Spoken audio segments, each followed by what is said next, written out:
It's funny because yesterday evening I ended up doing. So shout out to Bootleg Kev. Bootleg Kev is like one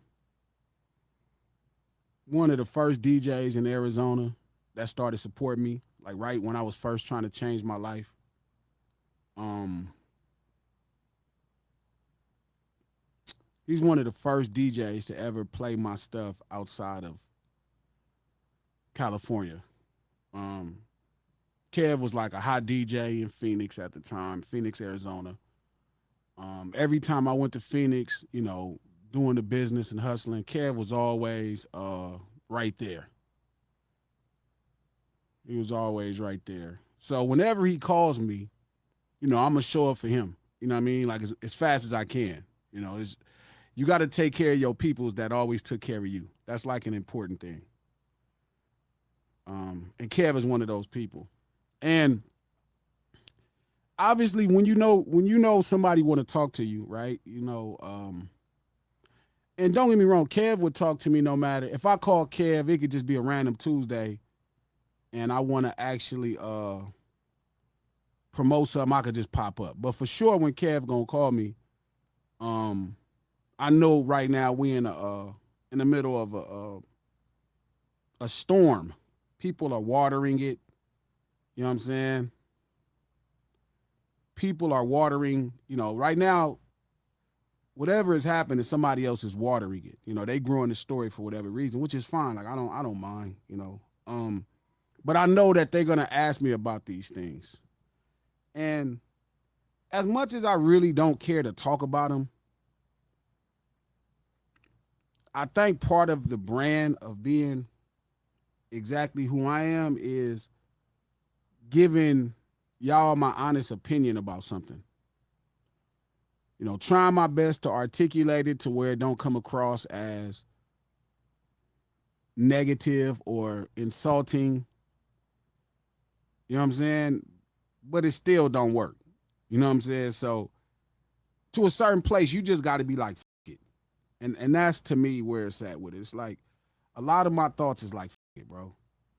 Like I care about all these little dudes. I care about, what YG means to the West Coast. I care about Mustard. I don't like that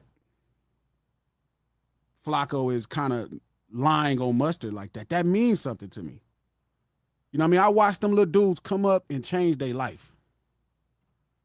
I watched them little dudes come up and change their life. Right? I watch the whole Pushes Inc. clique come up together, right, and change their lives. And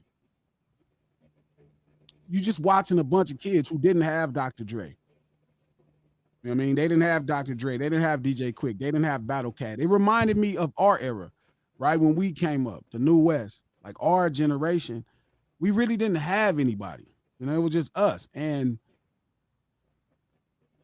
we didn't really end up birthing the type of producers we needed.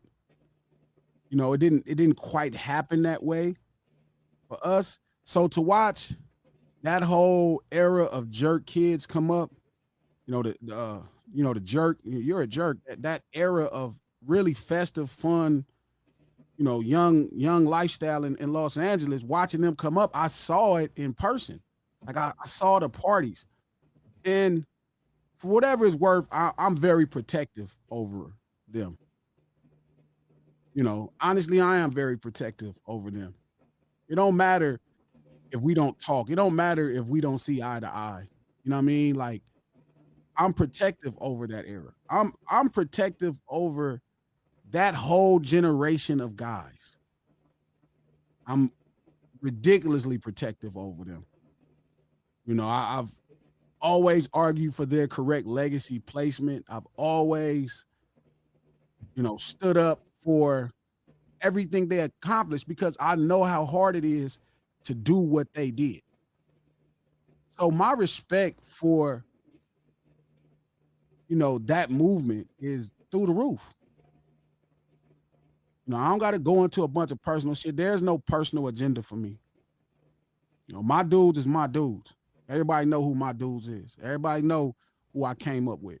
You know what I mean? But I'm protective over the things Mustard and YG accomplished. I'm protective over people lying on their legacy and lying on their name.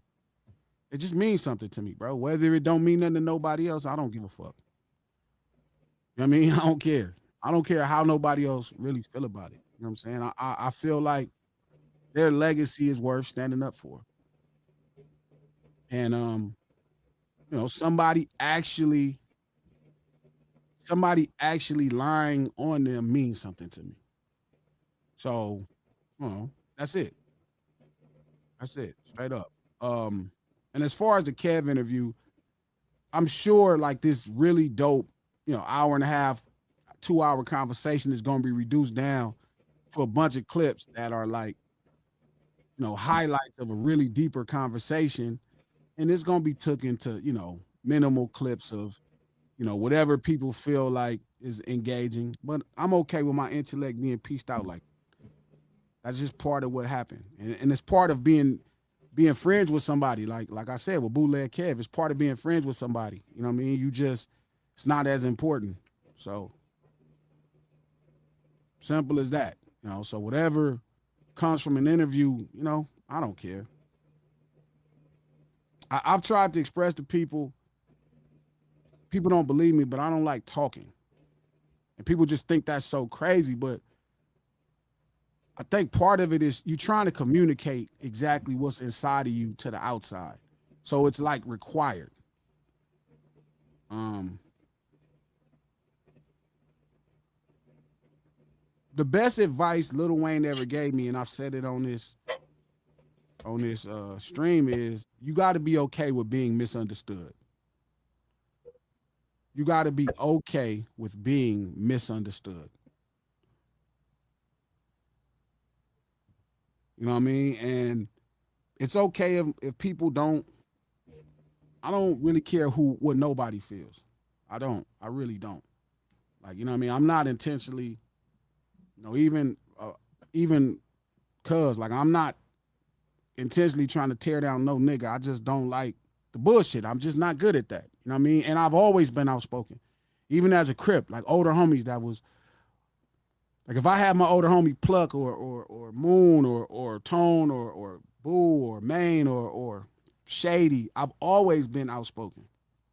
That's just what it is. You know what I mean? Outspoken meaning that like even in the chaos, I'm not finna hold my tongue. The only time I'm gonna hold my tongue is with the police.